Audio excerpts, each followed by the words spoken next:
ಹದೀಸ್ ಬೆಳಕು ಕಾರ್ಯಕ್ರಮಕ್ಕೆ ಸ್ವಾಗತ. ಮನುಷ್ಯನು ಅಂತ ಹೇಳಿದರೆ ಅವನೊಬ್ಬ ಸಂಘಜೀವಿ.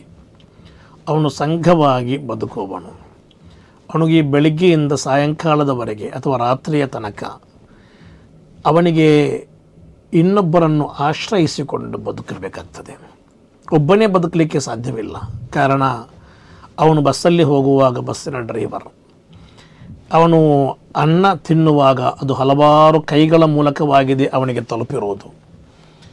ಅವನು ಪ್ರತಿಯೊಂದು ಚಲನವಲನಗಳು ಕೂಡ ಅವನ ಈ ಭೂಮಿಗೆ ಬರುವಾಗಲೇ ಇನ್ನೊಬ್ಬರ ಆಶ್ರಯದ ಮೂಲಕ ಅವನು ಬೆಳೆದು ಬರ್ತಾನೆ. ಏಕಾಂಗಿಯಾಗಿ ಅವನಿಗೆ ಏನೂ ಕೂಡ ಮಾಡಲು ಸಾಧ್ಯವಿಲ್ಲದ ಒಂದು ಕಾಲವಿತ್ತು. ಆ ರೀತಿ ಅವನು ಹಂತ ಹಂತವಾಗಿ ಬೆಳೆದು ಬರುವಾಗ ಹಲವಾರು ಜನರ ಆಶ್ರಯ, ತಂದೆ ತಾಯಿಯದ್ದು, ಜನಿಸುವಾಗ ಡಾಕ್ಟರ್ನ ಸಹಾಯದಿಂದ ಆರಂಭಿಸಿ ಕೊನೆ ಉಸಿರಿನ ತನಕ ಹಲವಾರು ಮನುಷ್ಯರ ಸಹಾಯ ಅಲ್ಲಿ ಆ ಮನುಷ್ಯನಿಗೆ ಬೇಕಾಗ್ತದೆ. ಆದ್ದರಿಂದಲೇ ಮನುಷ್ಯ ಒಂದು ಸಂಘಜೀವಿ. ಅದೇ ರೀತಿ ಅವನಿಗೆ ಒಬ್ಬನಿಗೆ ಮಾಡುವ ಕೆಲಸಕ್ಕಿಂತಲೂ ಒಂದು ಸಂಘವಾಗಿ ಮಾಡುವಾಗ, ಒಂದು ಸಂಘಟನೆಯ ಮೂಲಕ ಮಾಡುವಾಗ, 4 ಜನರು ಒಟ್ಟು ಸೇರಿ ಮಾಡುವಾಗ ಹಲವಾರು ಕೆಲಸಗಳನ್ನು ಅವನಿಗೆ ನಿರರ್ಗಳವಾಗಿ ಮಾಡಲಿಕ್ಕೆ ಸಾಧ್ಯವಾಗ್ತದೆ. ಆದ್ದರಿಂದಲೇ ಇವತ್ತಿನ ಕಾಲದಲ್ಲಿ ಎಲ್ಲ ಒಳಿತುಗಳಿಗೆ ಬೇಕಾಗಿ ಸಂಘಟನೆಗಳನ್ನು ನಮ್ಮ ಊರುಗಳಲ್ಲಿ ನಾವು ಕಟ್ಟಿಕೊಂಡಿದ್ದೇವೆ. ಕೆಲವೊಮ್ಮೆ ನಮ್ಮ ಊರಿನ ಪ್ರಾದೇಶಿಕ ಸಂಘಟನೆಗಳಾಗಿರಬಹುದು, ಅಥವಾ ನಮ್ಮ ಜಿಲ್ಲೆಗೆ ಸೀಮಿತವಾದ, ರಾಜ್ಯಕ್ಕೆ ಸೀಮಿತವಾದ, ಅಥವಾ ರಾಷ್ಟ್ರ ಮಟ್ಟಕ್ಕೆ ಸೀಮಿತವಾದ ಆ ರೀತಿ ಹಲವು ರೀತಿಯ ಸಂಘಟನೆಗಳು ನಮಗೆ ಕಾಣಬಹುದು. ಜನರಿಗೆ ಉಪಕಾರ ಮಾಡಲು ಬೇಕಾಗಿ, ಕೆಲವೊಮ್ಮೆ ತಮ್ಮ ಧರ್ಮಕ್ಕೆ ಬೇಕಾಗಿ, ಅಥವಾ ಇನ್ನೊಂದು ಕಡೆಗಳಲ್ಲಿ ಕೆಲವು ಜನರ ನೈತಿಕ ಜಾಗೃತಿಗೆ ಬೇಕಾಗಿ, ಸಾಮಾಜಿಕ ಸೇವೆಗಳಿಗೆ ಬೇಕಾಗಿ, ಈ ರೀತಿ ಹಲವು ಉದ್ದೇಶಗಳನ್ನಿಟ್ಟುಕೊಂಡು, ಅಥವಾ ಕೆಲವೊಮ್ಮೆ ತಮ್ಮ ರಾಜಕೀಯ ಅಗತ್ಯಗಳಿಗೆ ಬೇಕಾಗಿ ನಾವು ಹಲವು ಕಡೆಗಳಲ್ಲಿ ಸಂಘಟನೆಗಳನ್ನು ಕಾಣ್ತಾ ಇದ್ದೇವೆ. ಕುರ್ಆನ್ ಇಲ್ಲಿ ಒಂದು ಸಂಘಟನೆಯ ಬಗ್ಗೆ ಹೇಳ್ತಾ ಇದೆ. ಒಂದು ರೀತಿಯ ಸಂಘಟನೆಯನ್ನು ಕಟ್ಟಲು ಕುರ್ಆನ್ ಪ್ರೇರೇಪಣೆ ಕೊಡ್ತಾ ಇದೆ. ಕುರ್ಆನ್ ಹೇಳ್ತಾ ಇದೆ, ವಲ್ತಕುಂ ಮಿಂಕುಂ ಉಮ್ಮತು ಯದುಊನ ಇಲಲ್ ಖೈರಿ ವಯಅಮುರೂನ ಬಿಲ್ ಮಅರೂಫಿ ವಯನ್ಹೌನ ಅನಿಲ್ ಮುನ್ಕರ್ ಉಲೈಕ ಹುಮುಲ್ ಮುಫ್ಲಿಹೂನ್. ನಿಮ್ಮಲ್ಲಿ ಒಂದು ಸಂಘಟನೆ ಬೇಕು.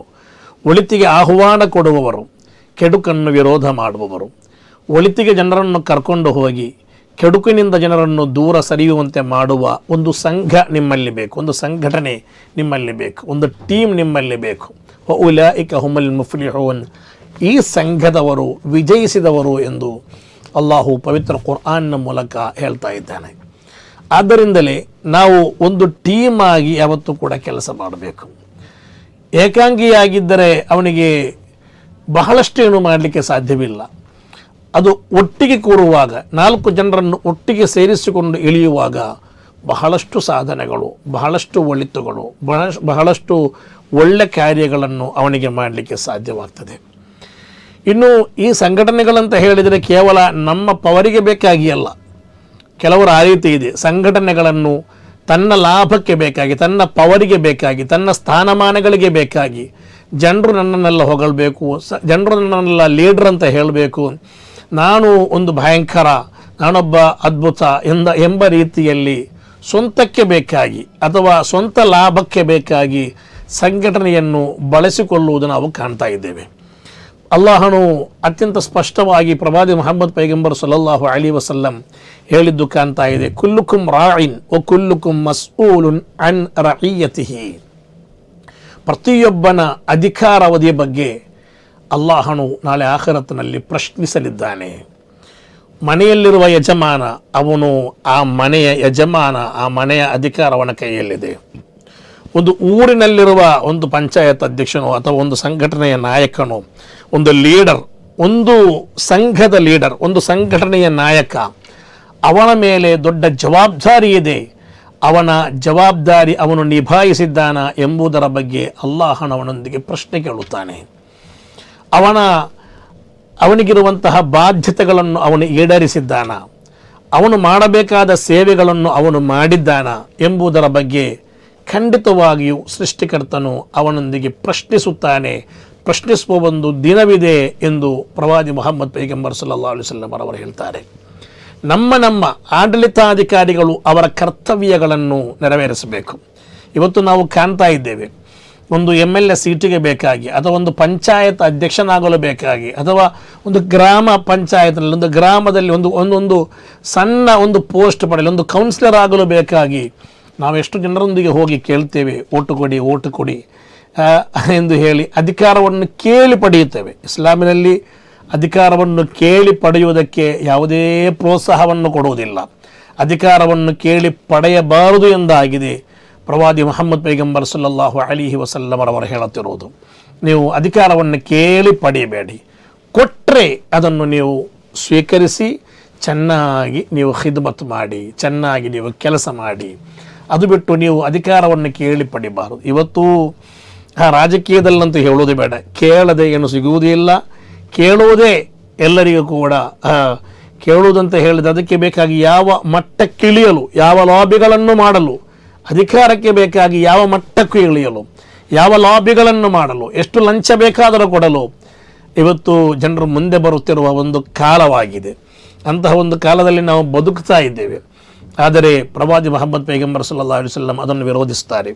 ಇನ್ನು ಅಧಿಕಾರ ಸಿಕ್ಕರೆ ಕೇವಲ ಸ್ವಂತಕ್ಕೆ ಬೇಕಾಗಿ, ಸ್ವಂತ ಕುಟುಂಬಕ್ಕೆ ಬೇಕಾಗಿ, ಸ್ವಂತ ಏಳಿಗೆಗೆ ಬೇಕಾಗಿ, ಸ್ವಂತ ಪ್ರತಿಷ್ಠೆಗೆ ಬೇಕಾಗಿ, ಸ್ವಂತ ಜನರೊಂದಿಗೆ ನಾನೊಬ್ಬ ದೊಡ್ಡ ವ್ಯಕ್ತಿ ಎಂದು ತೋರ್ಪಡಿಸಲು ಬೇಕಾಗಿ ಮಾತ್ರ ಅಧಿಕಾರವನ್ನು ಬಳಸಿಕೊಳ್ಳುವವರು.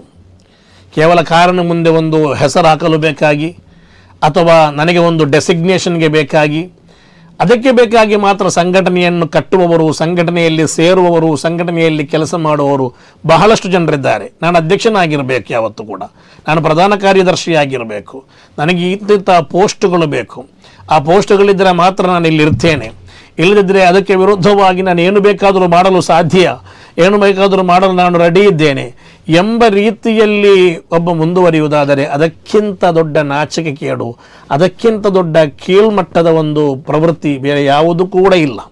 ಅದು ಅತ್ಯಂತ ಕೀಳ್ಮಟ್ಟದ ಒಂದು ಕೆಲಸವಾಗಿದೆ. ಅದಕ್ಕೆ ಯಾವತ್ತೂ ಕೂಡ ನಾವು ಇಳಿಬಾರದು. ಅಲ್ಲಾಹನು ನಮಗೆ ಕೊಟ್ಟಿರುವ ಅಧಿಕಾರ, ಇನ್ನು ನಮಗೆ ಕೊಟ್ಟಿರುವಂಥ ಅಧಿಕಾರ, ಅದು ಸಂಘಟನೆಯಲ್ಲಿರುವ ಲೀಡರ್ ಆಗಲಿ, ಒಂದು ಸ್ಥಳದಲ್ಲಿರುವ ಯಾವುದಾದರೂ ನಮಗೆ ಸ್ಥಾನಮಾನಗಳನ್ನು ಕೊಟ್ಟರೆ ಅದನ್ನು ಉತ್ತಮವಾದ ರೀತಿಯಲ್ಲಿ ನಿಭಾಯಿಸುವವರು ನಾವಾಗಬೇಕು.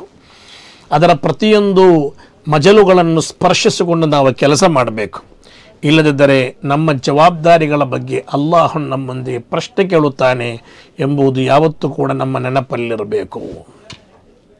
ಪೂರ್ವಿಕರಾದ ಮಹಾತ್ಮರ ಚರಿತ್ರೆಯನ್ನು ತೆಗೆದು ನೋಡುವಾಗ ಸಯ್ಯದನಾ ಉಮರ್ ಇಬ್ನುಲ್ ಖತ್ತಾಬ್ ರಲಿಯಲ್ಲಾಹು ಅನ್ಹು, ಸಯ್ಯದನಾ ಅಬೂಬಕರ್ ಸಿದ್ದೀಕ್ ರಲಿಯಲ್ಲಾಹು ಅನ್ಹು ಅವರೆಲ್ಲರೂ ಕೂಡ ಆಡಳಿತಾಧಿಕಾರಿಗಳಾಗಿದ್ದಾಗ ರಾತ್ರಿಯ ನೀರವತೆಯಲ್ಲಿ ಎಲ್ಲರೂ ಕೂಡ ಮಲಗಿರುವ ಸಂದರ್ಭದಲ್ಲಿ ಅವರು ನಡೆಯುತ್ತಾ ಇದ್ದರು.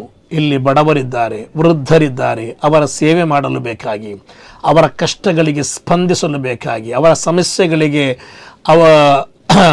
ಅವರ ಸಮಸ್ಯೆಗಳನ್ನು ಕಂಡು ಅದಕ್ಕೆ ಸ್ಪಂದಿಸಲು ಬೇಕಾಗಿ ಅವರು ರಾತ್ರಿಗಳಲ್ಲಿ ಹೋಗ್ತಾ ಇದ್ದರು ಎಂದು ಚರಿತ್ರೆಯಲ್ಲಿ ನಮಗೆ ಕಾಣ್ತಾ ಇದೆ. ಪೂರ್ವಿಕರಾದ ಹಲವಾರು ಮಹಾತ್ಮರುಗಳು ಅವರ ಅಧಿಕಾರದ ಸಮಯಗಳನ್ನು ಅತ್ಯಂತ ಸುಂದರವಾಗಿ ಬಳಸಿಕೊಂಡದ್ದು ನಾವು ಕಾಣ್ತಾ ಇದೆ. ಇವತ್ತು ಹಾಗೆಲ್ಲ ಅಧಿಕಾರ ಕೇಳಿ ಪಡೆಯಲಿಕ್ಕೆ ಎಷ್ಟೋ ಜನರಿದ್ದಾರೆ, ಆದರೆ ಸಿಕ್ಕ ಬಳಿಕ ಅದನ್ನು ಒಂದಲ್ಪವೂ ಕೂಡ ಕ್ಯಾರ್ ಮಾಡದೆ, ಒಂದಲ್ಪವೂ ಕೂಡ ನೋಡದೆ ತಮ್ಮ ಇಷ್ಟದಂತೆ ಬದುಕುವುದಾಗಿದೆ ನಾವು ಹಲವಾರು ಕಡೆಗಳಲ್ಲಿ ಕಾಣ್ತಾ ಇರುವುದು. ಇನ್ನು ಸಂಘಟನೆಗೆ ಬೇಕಾಗಿರುವುದು ಒಂದು ಇಸ್ಲಾಮಿಕ ಸಂಘಟನೆಯಾಗಿರುವಾಗ ಅಲ್ಲಿ ಅವು ಮಾಡಬೇಕಾಗಿರುವುದು ಒಂದನೆಯದಾಗಿ ಯಾವತ್ತೂ ಕೂಡ ಒಳಿತುಗಳಿಗೆ, ಸಮಾಜದ ನೋವಿಗೆ ಸ್ಪಂದಿಸುವವರಾಗಬೇಕು. ಅಲ್ಲಿ ಧರ್ಮ, ಜಾತಿ, ಪಕ್ಷ, ಪಂಥ ನೋಡಬೇಕಾದ ಅಗತ್ಯವಿಲ್ಲ. ಸಮಾಜದ ನೋವಿಗೆ ಸ್ಪಂದಿಸುವವನಾಗಬೇಕು ಸಂಘಟಕ. ಎಲ್ಲಿ ಕಷ್ಟದವನಿದ್ದಾನೆ, ಎಲ್ಲಿ ತೊಂದರೆಯಲ್ಲಿದ್ದಾರೆ, ಎಲ್ಲಿ ನೋವಿದೆ ಅಲ್ಲಿ ನಾವು ಹೋಗಿ ಸ್ಪಂದಿಸಬೇಕು. ನಮ್ಮೂರಲ್ಲಿ ಒಂದು ರೋಗಿ ಇದ್ದರೆ ಆ ರೋಗಿಗೆ ಹೋಗಿ ಸಾಂತ್ವನ ಹೇಳಿ ಅವನಿಗೆ ಧೈರ್ಯ ತುಂಬಬೇಕು. ಒಂದು ಬಡ ಹೆಣ್ಣಿನ ಮದುವೆ ನಡೆಯುವಾಗ ನಾವು ಮುಂಚೂಣಿಯಲ್ಲಿ ನಿಂತುಕೊಂಡು ಮದುವೆ ನಡೆಸಿಕೊಡಬೇಕು. ನಮ್ಮೂರಲ್ಲಿ ಕಷ್ಟದಲ್ಲಿರುವವರಿದ್ದರೆ ಅವರ ಕಷ್ಟಗಳಿಗೆ ಸ್ಪಂದಿಸಲು ನಮಗೆ ಆಗುವ ರೀತಿಯಲ್ಲಿ ನಾವು ಶ್ರಮಿಸಬೇಕು. ಯಾವುದಾದರೂ ಒಂದು ಬಡ ಕುಟುಂಬದ ಒಂದು ಹುಡುಗ ಅವನಿಗೆ ಇಲ್ಲಿ ಒಳ್ಳೆ ಮಾರ್ಕ್ಸ್ ಎಲ್ಲ ತೆಗೀತಾನೆ, ಅವನಿಗೆ ಉನ್ನತ ಮಟ್ಟದ ವಿದ್ಯಾಭ್ಯಾಸ ಬೇಕು, ಅವನ ಕೈಯಲ್ಲಿ ಬೇಕಾದ ಹಣಗಳಿಲ್ಲ, ಆ ಸಂದರ್ಭದಲ್ಲಿ ಅವನನ್ನು ಕರ್ಕೊಂಡು ಹೋಗಿ ಶ್ರೀಮಂತರ ಬಳಿಗೆ ಹೋಗಿ ಅವನಿಗೇನಾದರೂ ಸೀಟು ಕೊಡಿಸುವಂತಹ ಅಥವಾ ಅವನ ವಿದ್ಯಾಭ್ಯಾಸಕ್ಕೆ ಅವನ ಭವಿಷ್ಯ ಬೆಳಗೊಳ್ಳಬೇಕಾಗಿ ಸಹಾಯ ಮಾಡುವ ನಿಟ್ಟಿನಲ್ಲಿ ನಾವು ಮುಂಚೂಣಿಯಲ್ಲಿರಬೇಕು. ಯಾರಾದರೂ ಒಳ್ಳೆ ಕೆಲಸಗಳನ್ನು ಮಾಡುವಾಗ ಅವರನ್ನು ಪ್ರೋತ್ಸಾಹಿಸಲು, ಅವರನ್ನು ಸನ್ಮಾನ ಮಾಡಲು, ಅವರನ್ನು ಹುರಿದುಂಬಿಸಲು ನಾವು ಮುಂಚೂಣಿಯಲ್ಲಿ ನಿಲ್ಲಬೇಕು. ಊರಿಗೆ ಒಂದು ಆಪದ್ಬಾಂಧವನಾಗಿ, ಊರಿಗೆ ಸದಾ ಬೇಕಾಗುವ ಒಬ್ಬ ವ್ಯಕ್ತಿಯಾಗಿ, ಊರಿನ ಕಷ್ಟ ದುಃಖಗಳಲ್ಲಿ ಸ್ಪಂದಿಸುವವನಾಗಿ, ಊರಿನ ಸಂತೋಷಗಳಲ್ಲಿ ಎಲ್ಲವೂ ಕೂಡ ನಾವು ಮುಂಚೂಣಿಯಲ್ಲಿ ನಿಲ್ಲುವವರಾಗಿ, ಊರಲ್ಲಿ ಒಂದು ಮಸೀದಿಯಲ್ಲಿ ಏನಾದರೂ ಕಾರ್ಯಕ್ರಮಗಳು ಬರುವಾಗ, ಊರಿನಲ್ಲಿ ಒಂದು ಒಳಿತಿನ ಯಾವುದಾದರೂ ವಿಷಯಗಳು ಬರುವಾಗ ಮುಂಚೂಣಿಯಲ್ಲಿ ನಿಂತುಕೊಂಡು ಜನರ ಪರವಾಗಿ ಧ್ವನಿ ಎತ್ತುವ, ಜನರ ಸಮಸ್ಯೆಗಳಿಗೆ ಸ್ಪಂದಿಸುವ ಒಂದು ವ್ಯಕ್ತಿಯಾಗಿ ಒಬ್ಬ ಸಂಘಟಕ ಮಾರ್ಪಡಬೇಕು. ಆಗಲೇ ಅವನು ನಿಜವಾದ ಇಖ್ಲಾಸುಳ್ಳ ಸಂಘಟಕ ಎಂದು ಹೇಳಲಿಕ್ಕೆ ನಮಗೆ ಸಾಧ್ಯ ಇರುವುದು. ಅಲ್ಲದಿದ್ದರೆ ತೋರಿಕೆಗೆ ಬೇಕಾಗಿ ಸ್ಥಾನಮಾನಗಳಿವೆ, ನಾನು ಆ ಸಂಘಟನೆಯಲ್ಲಿ ಇದ್ದೇನಂತ ಹೇಳಿಕೊಂಡು ಜನರ ಮುಂದೆ ಹೇಳಿ ನಡೆಯುತ್ತಾನೆ. ಅವನ ಹೆಸರಿನ ಮುಂದೆ ಒಂದು ಡೆಸಿಗ್ನೇಷನ್ ಇದೆ, ಅವನನ್ನು ಅಧ್ಯಕ್ಷ, ಕಾರ್ಯದರ್ಶಿ, ಕೋಶಾಧಿಕಾರಿ, ಉಪಾಧ್ಯಕ್ಷ ಎಂದೆಲ್ಲ ಕರೀತಾರೆ. ಅದು ಇವನು 10 ಮಂದಿಯ ಮುಂದೆ ಹೇಳ್ತಾನೆ, ಅದು ಇವನ ಫೇಸ್ಬುಕ್ನಲ್ಲೂ ಇನ್ಸ್ಟಾದಲ್ಲೂ ಅಲ್ಲಿ ಅವನು ಹಾಕ್ತಾ ಇದ್ದಾನೆ. ಇದು ಮಾತ್ರ ಆಗಬಹುದೇ ಹೊರತು ಅವನಿಂದ ಸಮಾಜಕ್ಕೆ ಯಾವುದೇ ಉಪಕಾರ ಲಭಿಸದೇ ಇದ್ದರೆ ಎಲ್ಲವೂ ಕೂಡ ವ್ಯರ್ಥ. ಅವನಿಂದ ಇಲ್ಲಿ ಯಾವುದೇ ಒಂದು ಲಾಭವಿಲ್ಲ. ಪ್ರವಾದಿ ಮುಹಮ್ಮದ್ ಪೈಗಂಬರ್ ಸಲ್ಲಲ್ಲಾಹು ಅಲೈಹಿ ವಸಲ್ಲಂ ಅವರು ಹೇಳುತ್ತಾರೆ, ಖೈರುನ್ ನಾಸಿ ಅನ್ಫಉಹುಂ ಲಿನ್ನಾಸ್. ಜನರ ಪೈಕಿ ಅತ್ಯುತ್ತಮ ವ್ಯಕ್ತಿ ಯಾರು? ಜನರ ಪೈಕಿ ಅತ್ಯಂತ ಉತ್ತಮ ವ್ಯಕ್ತಿ ಯಾರು ಗೊತ್ತಾ? ಇತರರಿಗೆ ಹೆಚ್ಚು ಉಪಕಾರ ಮಾಡುವವನು. ಅನ್ಫಉಹುಂ ಲಿನ್ನಾಸ್, ಇತರ ಮನುಷ್ಯರಿಗೆ ಉಪಕಾರ ಮಾಡುವವನು, ಬೇರೆಯವರ ಸಮಸ್ಯೆಗಳಿಗೆ ಸ್ಪಂದಿಸುವವನು, ಬೇರೆಯವರ ಕಷ್ಟಗಳಿಗೆ ಸಾಂತ್ವನವನ್ನು ನೀಡುವವನು, ಬೇರೆಯವರಿಗೆ ಯಾವತ್ತೂ ಸಹಾಯ ಮಾಡುವವನು ಅವನಾಗಿದ್ದಾನೆ ನಿಮ್ಮಲ್ಲಿ ಅತ್ಯಂತ ಉತ್ತಮ ವ್ಯಕ್ತಿ ಎಂದು ಪ್ರವಾದಿ ಮುಹಮ್ಮದ್ ಪೈಗಂಬರ್ ಸಲ್ಲಲ್ಲಾಹು ಅಲೈಹಿ ವಸಲ್ಲಂ ಅವರು ಹೇಳಿದ್ದು ಕಾಣ್ತಾ ಇದೆ. ಆದ್ದರಿಂದಲೇ ನಿಜವಾದ ಸಂಘಟಕ ಅವನು ಜನರಿಗೆ ಒಳಿತು ಮಾಡುವವನಾಗಬೇಕು, ಅವನು ಸಮಾಜ ಸೇವಕನಾಗಬೇಕು. ಅವನಿಗೆ ಊರಲ್ಲಿ ಎಲ್ಲರೂ ಕೂಡ ಒಳ್ಳೆಯವ ಅಂತ ಹೇಳಿ, ಒಳ್ಳೆಯವ ಎಂಬ ಒಂದು ಸರ್ಟಿಫಿಕೇಟ್ ಅವನಿಗೆ ಊರಲ್ಲಿ ಸಿಗಬೇಕು. ಆ ರೀತಿ ನಾನು ಊರಲ್ಲಿ ಪ್ರತಿಯೊಂದು ವಿಷಯಗಳಲ್ಲಿ ಸಕ್ರಿಯನಾಗಿರಬೇಕು. ಅವನಾಗಿದ್ದಾನೆ ನಿಜವಾದ ಸಂಘಟಕ. ಒಬ್ಬ ಸಂಘಟಕನ ನಿಜವಾದ ಕ್ವಾಲಿಟಿಯು ಅದಾಗಿದೆ.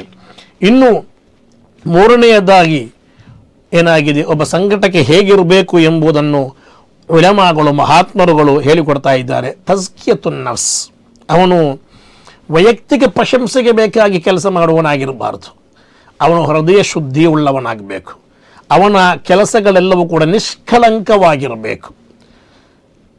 ನಿಷ್ಕಳಂಕವಾದ ಕೆಲಸಗಳಾಗಿರಬೇಕು. ನಾನು ನಾನು ನಾನು ನಾನು ಎಂಬ ರೀತಿಯಲ್ಲಿರುವ ಒಂದು ಕೆಲಸ ಅಲ್ಲ. ಅದುವ್ವಿಕ ನಫ್ಸುಕಲ್ಲತಿ ಬೈನ ಜಂಬೈಕ, ನಿನ್ನ ಅತಿ ದೊಡ್ಡ ಶತ್ರು ಅದು ನಿನ್ನ ಪಕ್ಕದಲ್ಲೇ ಇರುವ ನಿನ್ನ ನಫ್ಸಾಗಿದೆ. ನಿನ್ನ ಶರೀರ, ನಿನ್ನ ಆತ್ಮ, ನಿನ್ನ ನಫ್ಸ್, ಅದು ನಿನ್ನನ್ನು ತುಂಬ ಕೆಡಿಸಿ ಬಿಡುತ್ತದೆ. ನಾನು ಎಂಬುದನ್ನು ನನ್ನ ಮನಸ್ಸಿಗೆ ತರ್ತದೆ. ಅಹಂಕಾರ, ಅಹಂಭಾವಗಳು ತರ್ತದೆ. ಕೆಲವೊಂದು ಪದವಿಗಳು ಲಭಿಸುವಾಗ ನನಗೆ ಬರುವ ಅಹಂಕಾರಗಳು, ಕೆಲವೊಂದು ಸ್ಥಾನಮಾನಗಳು ಲಭಿಸುವಾಗ ನಮಗೆ ಬರುವ ಅಹಂಕಾರಗಳು, ಕೆಲವರು ಹೊಗಳುವಾಗ ನಮ್ಮ ಮನಸ್ಸಲ್ಲಿ ಬರುವಂತಹ ನಾನು ಪರವಾಗಿಲ್ಲ ಎಂಬ ರೀತಿಯ ಕೆಲವು ಅಹಂಕಾರಗಳು, ಅದು ನಮ್ಮನ್ನು ಕೆಡಿಸಿ ಬಿಡುತ್ತದೆ. ಅದು ನಮ್ಮ ದೊಡ್ಡ ಶತ್ರುವಾಗಿದೆ. ಆದ್ದರಿಂದಲೇ ಸಂಘಟಕ ಯಾವತ್ತೂ ಕೂಡ ವಿನಯ ಉಳ್ಳವನಾಗಿರಬೇಕು, ವಿನಮ್ರತೆ ಉಳ್ಳವನಾಗಿರಬೇಕು. ನಾನೇನೂ ಇಲ್ಲ, ನನಗಿಂತ ತುಂಬ ಹಿರಿಯರು, ತುಂಬ ಕೆಲಸ ಮಾಡಿದವರೆಲ್ಲ ಮೊದಲು ಹೋಗಿದ್ದಾರೆ, ಅವರನ್ನೆಲ್ಲ ನೋಡುವಾಗ ನಾನೇನು ಕೂಡ ಇಲ್ಲ. ನನ್ನದೇನಿದ್ದರೂ ಕೂಡ ಒಂದು ಸಣ್ಣ ಆಳಿಲ ಸೇವೆಯಾಗಿದೆ, ಸಣ್ಣ ಒಂದು ಸೇವೆಯಷ್ಟೇ. ನಾನು ಅವರ ಮುಂದೆ ತುಂಬ ಸಣ್ಣವನು, ನನ್ನಿಂದ ಆಗುವುದನ್ನು ನಾನು ಮಾಡ್ತಾ ಇದ್ದೇನಷ್ಟೇ ಎಂಬ ರೀತಿಯ ವಿನಯ, ಅದು ಯಾವತ್ತೂ ಕೂಡ ನಮ್ಮ ಮನಸ್ಸಲ್ಲಿ ತರಬೇಕು. ನಾನೇ ಎಲ್ಲ, ನನ್ನಿಂದಲೇ ಎಲ್ಲ, ನಾನಿಲ್ಲದೆ ಏನೂ ಕೂಡ ನಡೆಯಲ್ಲ ಎಂಬ ರೀತಿಯ ಅಹಂಭಾವ ಅದು ಇದ್ದರೆ ಖಂಡಿತವಾಗಿಯೂ ಇಲ್ಲಿ ಅದು ಒಬ್ಬ ಮನುಷ್ಯನಲ್ಲಿದ್ದರೆ ಅವನ ವಿನಾಶ ಅಲ್ಲಿಂದ ಆರಂಭವಾಯಿತು ಅಂತ ಹೇಳಬಹುದು ಖಂಡಿತವಾಗಿಯೂ. ಆದ್ದರಿಂದ ಯಾವತ್ತೂ ಕೂಡ ಅಂತಹ ಒಂದು ಭಾವನೆ ನಮ್ಮ ಮನಸ್ಸಲ್ಲಿ ಯಾವತ್ತೂ ಕೂಡ ಬರಬಾರದು. ಕೆಲವರಿದ್ದಾರೆ ಅವರಿಗೆ ಅವರು ಏನೋ ಒಂದು ಭಾವಿಸಿರ್ತಾರೆ, ನಾನು ಭಯಂಕರ ಅಂತ ಭಾವಿಸಿರ್ತಾರೆ, ನಾನೊಬ್ಬ ಮಹಾನ್ ಅಂತ ಭಾವಿಸಿರ್ತಾರೆ.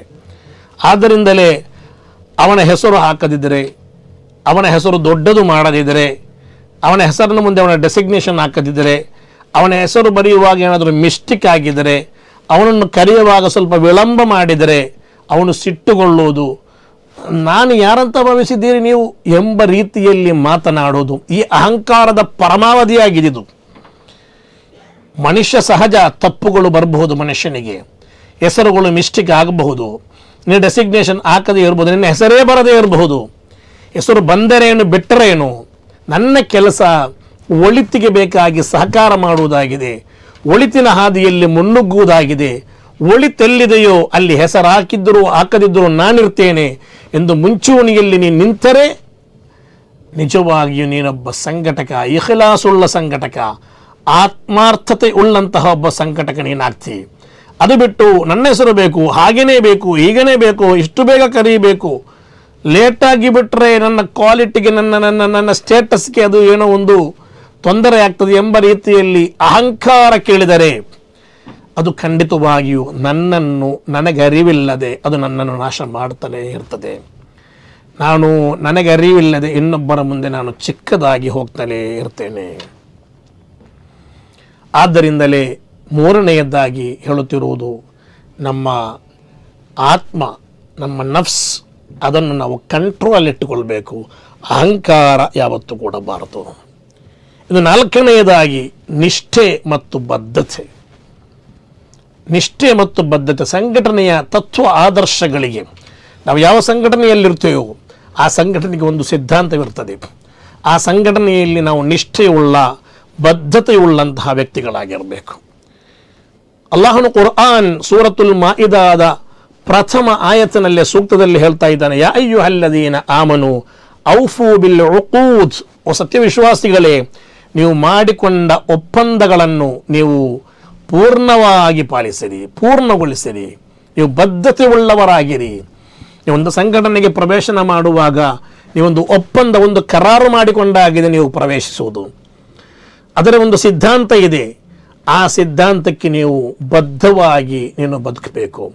ಆ ಸಿದ್ಧಾಂತಕ್ಕೆ ಒಪ್ಪಿಕೊಂಡು ನೀನು ಮುಂದುವರಿಯಬೇಕು. ಉದಾಹರಣೆಗೆ ಒಂದು ಅಹ್ಲು ಸುನ್ನತಿ ವಲ್ ಜಮಾಅತಿನ ತತ್ವಾದರ್ಶಗಳಿಗೆ ಬದ್ಧವಾಗಿರುವ ಒಂದು ಸಂಘಟನೆ ಎಂದು ಭಾವಿಸುವ. ಆಗ ಅದರಲ್ಲಿ ಬದ್ಧವಾಗಿ, ಆ ಸಿದ್ಧಾಂತಕ್ಕೆ ಬದ್ಧವಾಗಿ ನಾನು ಮುಂದುವರಿಯಬೇಕು.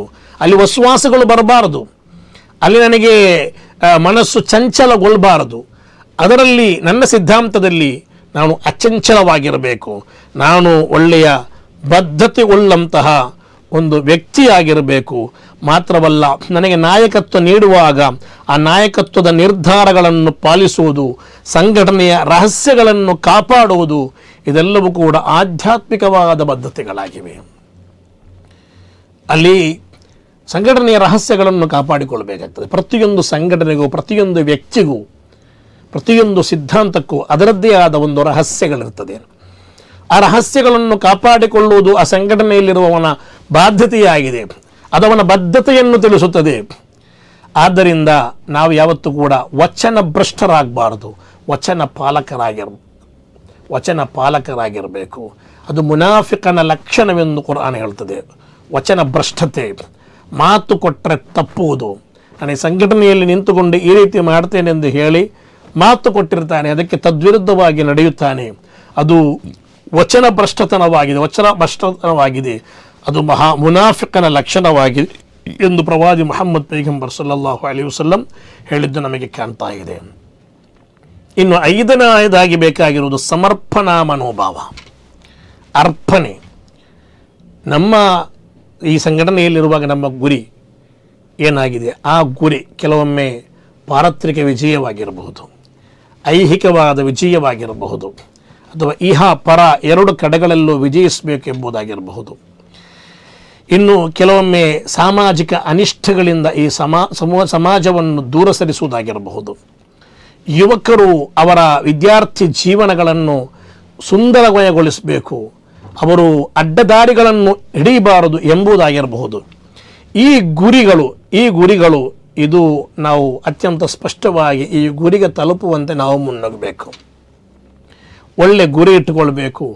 ಆ ಗುರಿಗೆ ರೀಚ್ ಆಗಲು ಬೇಕಾಗಿ ಯಾವ ತ್ಯಾಗಕ್ಕೂ ಕೂಡ ನಾವು ರೆಡಿಯಾಗಬೇಕು. ಆಗಲೇ ಒಬ್ಬ ನಿಜವಾದ ಸಂಘಟಕನನ್ನು ಅದರಲ್ಲಿ ಹುಡುಕಲು ಸಾಧ್ಯವಿದೆ. ನಾವು ಇನ್ನೂ ಕೂಡ ಹಲವಾರು ವಿಷಯಗಳಿವೆ, ಮುಂದಿನ ಭಾಗದಲ್ಲಿ ಅದನ್ನು ನಾವು ಮಾತನಾಡೋಣ.